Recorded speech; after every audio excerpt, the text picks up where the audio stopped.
Hello and welcome to Asia Gaming Briefs face-to-face series.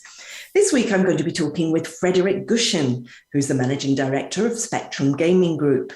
We talk about the outlook for 2022 and some of the regulatory developments over the past year, which haven't always been positive. Thanks for joining us again, Fred, on our face-to-face series, beginning of a new year. And of course, we're starting it off pretty much like we did the beginning of last year with yet another strain of COVID going around. How much do you think this has derailed the recovery potential in Asia? Well, first of all, thank you for inviting me. It's always a pleasure to participate in these events. Well, COVID, I mean, it's the backdrop of a lot of what's happening, throughout the world and particularly in Asia.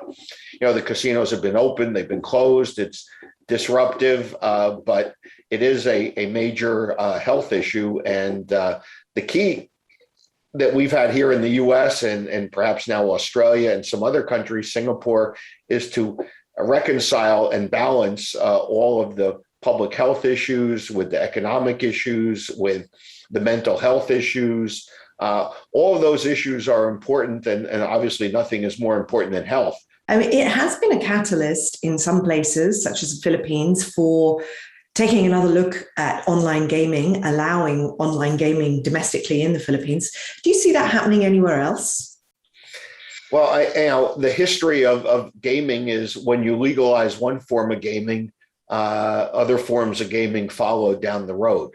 So I think, given the circumstances and perhaps COVID accelerated the process in the Philippines, especially, with the reduction of VIP play throughout the world, it forced the Philippines to consider other forms of gaming, which was online gaming. In this case, they already had an online gaming industry, but they've opened it up and expanded it and allowed the casino operators there to offer it as well.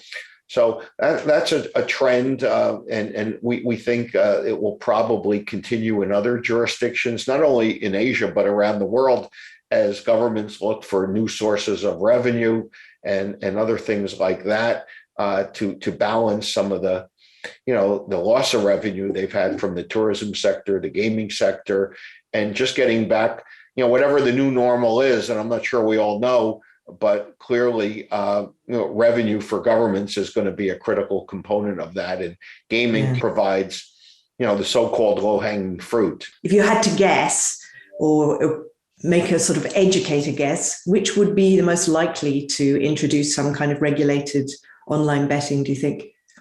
Well, there's going to be regulated and unregulated online betting. And I would characterize the Philippines as more of the unregulated, along with Cambodia. Laos may consider it, other jurisdictions. As has been publicly announced, the Casino Regulatory Authority in Singapore will become the Gaming Regulatory Authority. So inherent in that is the question of whether Singapore will consider other forms of regulated gaming for Singapore.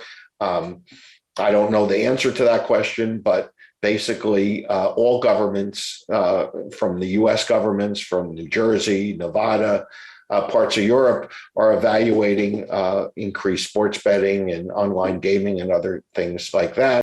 That would be quite a role model, were Singapore to expand and allow some kind of online gaming. I mean, given that they're seen as a regulatory standard in most of Asia at the moment, that probably provide quite a catalyst for some of the other nations, would it not? Well, I don't know if Singapore is going to increase online gaming or not, but there are models to look at in terms of how online gaming is regulated. And in our view, that's going to become a major issue around the world as governments in the US and Europe, they've adopted a jurisdictional model of online gaming, whereby the different countries legalize gaming, or in the US, the different states legalize online gaming and regulate it. New Jersey has become the leader in sports betting and online gaming, and the success of those forms of gaming, along with casino gaming, has increased revenue to where it was prior to the closure of 3 or 4 casinos in Atlantic City back in 2008. So some of the European jurisdictions, the UK has been very aggressive in terms of their regulation of online gaming.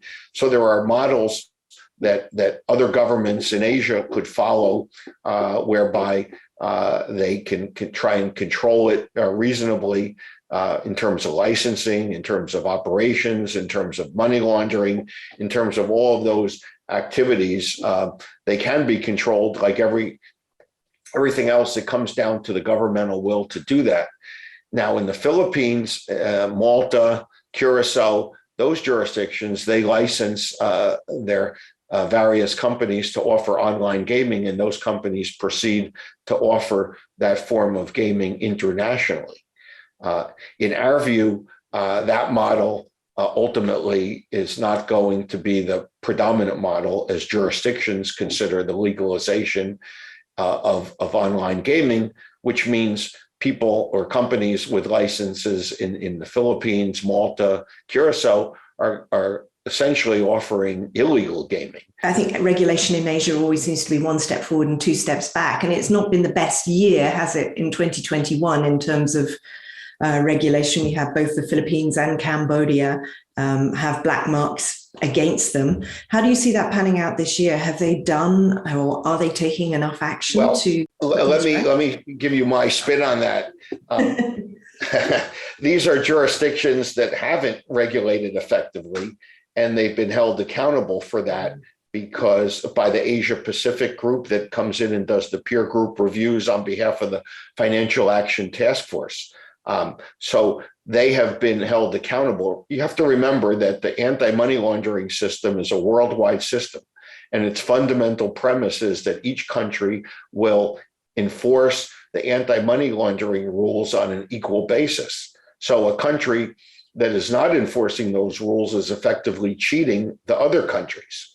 Mm-hmm. Therefore, this Asia Pacific group, and there are other groups like the Asia Pacific groups around the world that do these peer group reviews and report their findings to the Financial Action Task Force in Paris. So the Philippines and Cambodia have been held accountable to the worldwide community in that regard. Whether or not they step up to the plate and meet the demands of the Financial Action Task Force, let me rephrase that, recommendations of the Financial Action Task Force remains to be seen. But if they're ultimately put on the blacklist of money laundering countries, that means that the corresponding banks around the world will cut them off. So the consequences and reputational damage are serious. And, the Philippines wants to become a major gaming jurisdiction, and clearly that's a worthy goal, and they've made tremendous progress. But ultimately, if they're put on the blacklist of money laundering countries, that's going to jeopardize it. What were the main concerns in the Philippines? Was it their scrutiny of the junket sector? Well, that's a large part of it. It started with the Bank of Bangladesh, the $81 million theft from the Bank of Bangladesh, which went through the U.S. SWIFT system and Federal Reserve System, ended up in a bank in the Philippines, and much of that money disappeared from a junket room in the Soler. So if you're seeing that, from a law enforcement perspective, it's a problem. Well, the Philippines, up until that time, had very few anti-money laundering regulations relating to casinos. The thought has always been that would impact revenue in the Philippines. But one of the fundamental issues in anti-money laundering control is that revenue interests cannot basically overwhelm the law enforcement interest. There has to be compliance first, and then make as much revenue. And that kind of flies directly in the face of everybody complying with the same rules internationally on money laundering issues. So that's why the Philippines constantly, and other countries like Cambodia, constantly get into trouble with the international organizations. What would you like to see if you were advising the Philippine government? What would you tell them was the key thing that they need to do to improve their systems? Well, I think the Philippines has made tremendous progress. There's, obviously going to be a fourth casino at some point in Entertainment City. There's a major casino that's going to open in Cebu shortly. So they would, we have said for years that PAGCOR as an operator and regulator is inconsistent to begin with. PAGCOR should become a gaming regulator and then oversee the operations of the casino. And no one's saying they have to oversee it like the UK or the United States, but they have to incorporate some of the fundamentals of gaming control into their processes. And that includes suitability, it includes anti-money laundering, and those types of issues. And I think, the Philippines has a tremendous potential. We've said that for years, but sometimes the regulatory process gets in the way of that. Thank you for joining us today. Please join us every Friday for our series of face-to-face interviews with thought leaders in Asia's gaming industry.